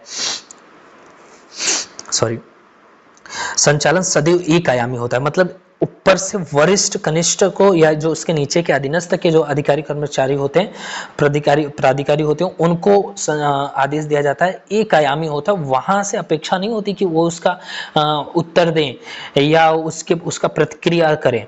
जो एक आयामी है आदेश, एक आयामी संचालन एक आयामी होता है, जो आदेश होगा उसका पालन करना होता है अधीनस्थ प्राधिकारी कर्मचारियों को। ठीक है, तो बात समझ रहे होंगे, संचालन सदैव एक आयामी होता है, अपेक्षा नहीं होती कि वहां से उसका वो प्रतिक्रिया करें, जो आदेश दिया जा रहा है उसका पालन करें। इसका प्रभाव क्षेत्र संबंधित कार्यालय तक ही सीमित होता है। ठीक है, बात मैंने ऊपर कर ली है। इसकी विषय वस्तु कार्यालय के अनुशासन एवं कर्मचारियों की सेवा शर्तों से संबंधित होती है। ठीक है, इसकी विषय वस्तु ऊपर मैंने बात की थी ना कि इस कार्यालय के अनुशासन में कर्मचारियों की सेवा शर्तों से संबंधित होती है, विशेषताएं हैं। इसमें संबोधन या समापन सूचक शब्द का अभाव होता है। संबोधन और समापन सूचक शब्द क्या होते हैं, इसको एक बार भी आप जान लीजिए। संबोधन या समापन सूचक, जैसे कि आप ध्यान रखें कि जब पत्र लिखे जाते हैं तो अभिवादन के लिए प्रिय महोदय महोदया जैसे शब्द भी यूज होते हैं।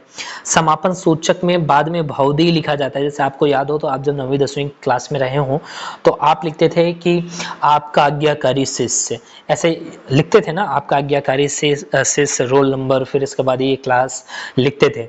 यहाँ पर भवदी का मतलब होता है आपका। ठीक है, आपका, यह संस्कृत का तत्सम शब्द है, मतलब समापन सूचक भवदी जैसे शब्दों का उसमें प्रयोग नहीं होता है कार्यालय आदेश में। ठीक है, एवं भवदी का अर्थ होता है आपका, यह संस्कृत के तत्सम, यह संस्कृत का तत्सम शब्द है। ओके, चलिए, उम्मीद है समझ रहे होंगे। फिर इसके बाद आप देखें तो है यह औपचारिक राजभाषा और अन्य पुरुष शैली में लिखा जाता है। मतलब औपचारिक राजभाषा होती है, भाषा का जो मानक होता है वो ऐसा कि नहीं कि आम बोलचाल की भाषा यूज होती है। औपचारिक राजभाषा होगी, अन्य पुरुष शैली में लिखा जाता है, पहले भी समझा दिया मैंने। महत्व क्या है वो देख लीजिए। कार्यालय आदेश का यह अभिलेख के रूप में संरक्षित किया जाता है। कार्यालय के स्तर पर सूचना संप्रेषण का शीघ्र या द्रुत माध्यम है। ठीक है, यह कार्यालय में अनुशासन बनाए रखने एवं कर्मचारियों की सेवा शर्तों के नियमन में उपयोगी है। ओके, अब देखिए अन्य जो बातें याद रखनी है। सर्वप्रथम पत्रांक संख्या लिखा जाता है। ठीक है, जब कार्यालय आदेश लिखा जाता है तो सबसे पहले पत्रांक संख्या लिखी जाती है, उसके नीचे कार्यालय का नाम पता लिखा जाता है। आदेश देने वाले अधिकारी का नाम और पदनाम लिखना जरूरी होता है। ठीक है, ये भी विशेषताओं में ही लिख सकते हैं। अभिवादन नहीं होता है, मैंने पहले भी बता दिया है। नीचे बाईं ओर सभी का नाम और पद जिसको आदेश की प्रतिलिपियां भेजी जाएंगी, जो नीचे मेंशन होता है। अभी ये सब चीजें आप जब प्रारूप दिखाऊंगा तो समझ जाएंगे।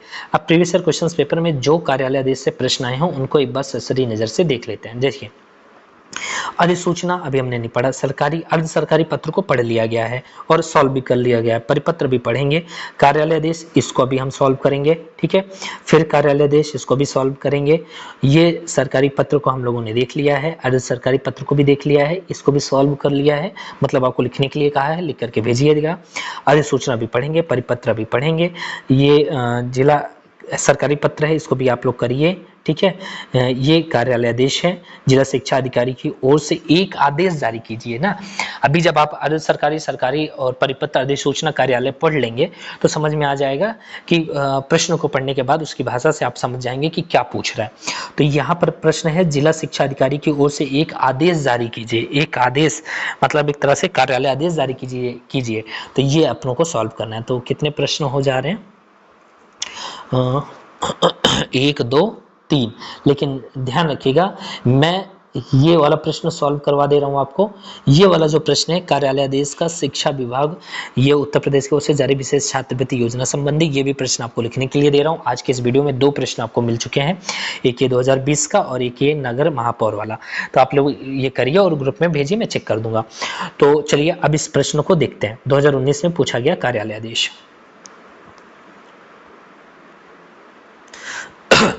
कार्यालय आदेश का परिचय दीजिए।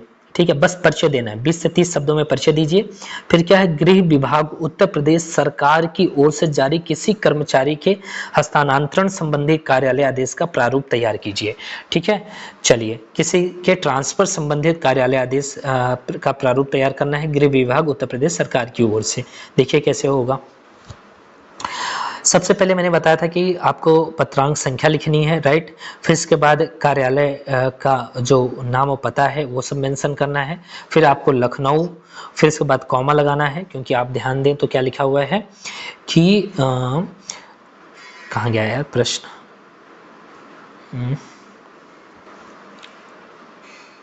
ठीक है, हाँ, ओके ओके ओके ओके, ठीक है। इस तरह से लखनऊ कॉमा दिनांक आपने, फिर दिनांक जिस तरह से कॉमा लगा रहा हूँ ये सब पे ध्यान रखिए, जिस तरह से बीच में लिखा जा रहा है ऐसे ही लिखने की शुरुआत करनी है। ठीक है, फिर इसके बाद इस तरह से डेट को मेंशन करिए जैसे मैंने पीछे समझाया है। फिर कार्यालय आदेश लिखिए और एक लाइन ऐसे खींच दीजिए। फिर इसके बाद थोड़ा सा स्पेस देना है दोनों के बीच में। फिर इसके बाद आप शुरू करिए। शुरू के कुछ स्थानों को जरूर छोड़िए, नहीं नंबर कट जाएंगे। फिर से मैं बता दे रहा हूँ, नंबर कट जाएंगे। और अभी इस टाइम पे यूपीपीसीएस में एतद द्वारा ही सूचित किया जाता है। इस तरह से कार्यालय जो पत्र हैं, ये जो आदेश हैं, इसका नाम जो है इस तरह से ही शुरुआत किया जा रहा है। तो आप एतद द्वारा जरूर लिखिए कि एतद द्वारा सूचित किया जाता है कि तात्कालिक प्रभाव से। अब आप विषय खुद से सोचेंगे, ठीक है, वो थोड़ा डिफिकल्ट तो है, इसलिए बहुत ज़्यादा मैंने भी विषय को यहाँ नहीं बनाया। हो सकता है मुझसे अच्छा भी कोई सोच रहा हो, तो आप लिखिए, बहुत अच्छी बात है। लेकिन विषय खुद से सोचना होगा कि तात्कालिक प्रभाव से जन कार्य हित में उत्तर प्रदेश गृह विभाग के श्री का खा गा जन सूचना अधिकारी को गृह विभाग प्रयागराज कार्यालय में हस्तांतरित किया जाता है। फिर इसके बाद किया जाता है, ये बात पूरी हो गई कि भाई तुम्हारा ट्रांसफर हो गया है, तुम्हें प्रयागराज कार्यालय में जाना है।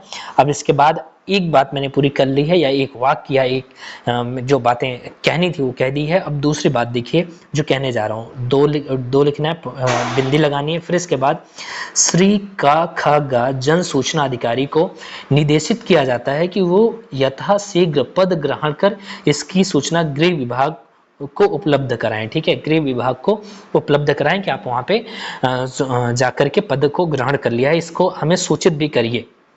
और साथ ही साथ जो गृह विभाग प्रयागराज जब वहां पे जाएंगे तो वहां के जो शीर्ष अधिकारी हैं वो भी सूचित करेंगे ही लखनऊ के गृह विभाग को, लेकिन यहाँ पे क्या करना है कि सूचित करना होगा, ये प्रयागराज वाले भी ये भी करेंगे, और श्री का खा गा जो ये हैं ये भी क्या करें, गृह विभाग को उपलब्ध कराएं कि आपने वहाँ पद ग्रहण कर लिया है। फिर इसके बाद हस्ताक्षर वही आबासा सचिव, ठीक है, ये ध्यान रखना है। फिर इसके बाद पत्रांक संख्या यहाँ पे जरूर मेंशन करनी है। प्रतिलिपि निम्नलिखित को सूचना एवं आवश्यक कार्रवाई हेतु प्रेषित, जिसको प्रेषित करनी है सीसी जानी चाहिए वो, ठीक है। फिर इसके बाद नीचे हस्ताक्षर सचिव, यहाँ आके आपका ये खत्म हो रहा है। फिर इसके बाद 2019 के बाद जो 2023 में जो प्रश्न पूछा गया था ये वाला, कि जिला शिक्षा अधिकारी की ओर से एक कार्यालय आदेश जारी कीजिए जिसमें श्री राम सिंह हैं जो व्याख्याता हैं गणित के, उच्च माध्यमिक विद्यालय का नगर को उच्च माध्यमिक विद्यालय खानगर में तत्काल प्रभाव से 2 माह की प्रतिनियुक्ति हेतु आदेशित किया जाता है। किसको?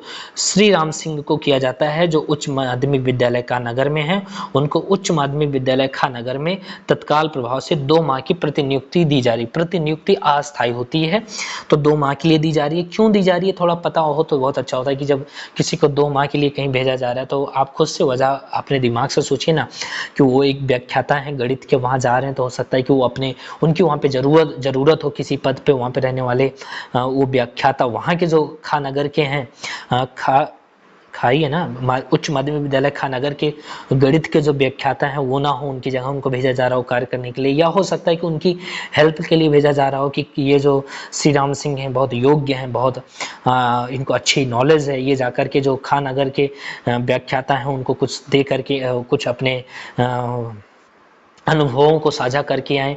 या हो सकता है कि श्री राम सिंह को दंड स्वरूप भेजा जा रहा हो कि जाइए 2 महीने मजा मार के आइए, इसके बाद पता चल जाएगा।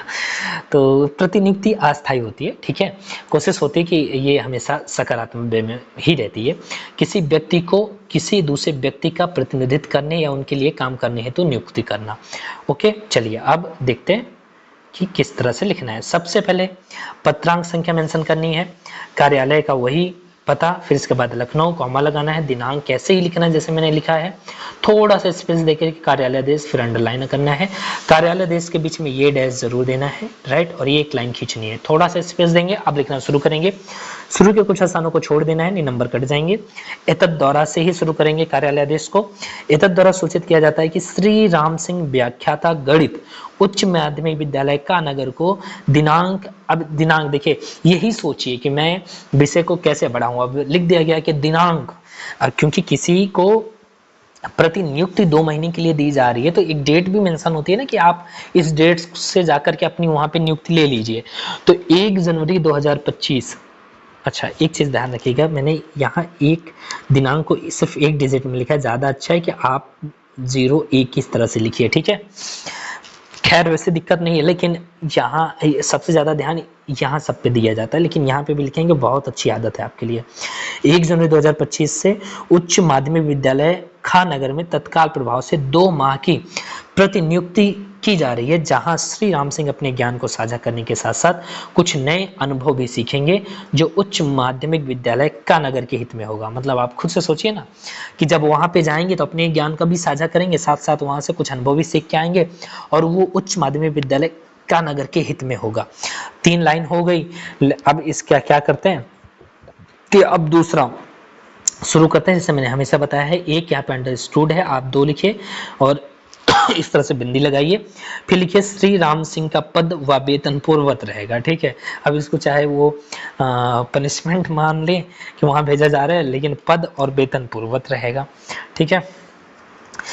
फिर भी हम सकारात्मक वे में लेंगे। श्री राम सिंह का पद व वेतन पूर्ववत रहेगा, जो आप सोच सकते हैं, जिस जैसे अच्छा और विषय आप सोच सकते हैं तैयार करिए, कोई दिक्कत नहीं है, सबका विषय अलग अलग हो सकता है। फिर इसके बाद वही हस्ताक्षर आबासा जिला शिक्षा अधिकारी, जिला शिक्षा अधिकारी की ओर से ही कार्यालय आदेश था। पत्रांक संख्या जरूर मेंशन करनी है, जरूर जरूर जरूर करनी है, कार्यालय आदेश में ध्यान रखिएगा। फिर इसके बाद प्रतिलिपि निम्नलिखित को सूचना एवं आवश्यक कार्रवाई हेतु प्रेषित, जहां जहां श्री राम सिंह को भेजा ही जा रहा है तो इनको लिखने की जरूरत नहीं है, क्योंकि इन्हीं को ही आदेश है। प्राचार्य उच्च माध्यमिक विद्यालय कानगर, कुछ जानकारी होनी चाहिए। प्राचार्य उच्च माध्यमिक विद्यालय खानागर को हस्ताक्षर जिला शिक्षा अधिकारी। 1 घंटे 9 मिनट हो चुके हैं और हम लोगों ने कार्यालय आदेश को पढ़ लिया है, सरकारी अर्ध सरकारी पत्र को पढ़ लिया है, 2 क्वेश्चंस आपको मैंने दे दिया है, ठीक है, वो करिए, वो ग्रुप में डालिए। मिलते हैं नेक्स्ट वीडियो में। वीडियो कैसा लगा आप कमेंट करके बताइए ज़रूर भाई, और ठीक है, पूरा कंप्लीट करेंगे और मस्त हो करके नोट्स बनाइए, लेकिन कमेंट जरूर करिए और लाइक ज़रूर करिए। मिलते हैं नेक्स्ट वीडियो में। नमस्कार। लाइट भी चली गई चलिए।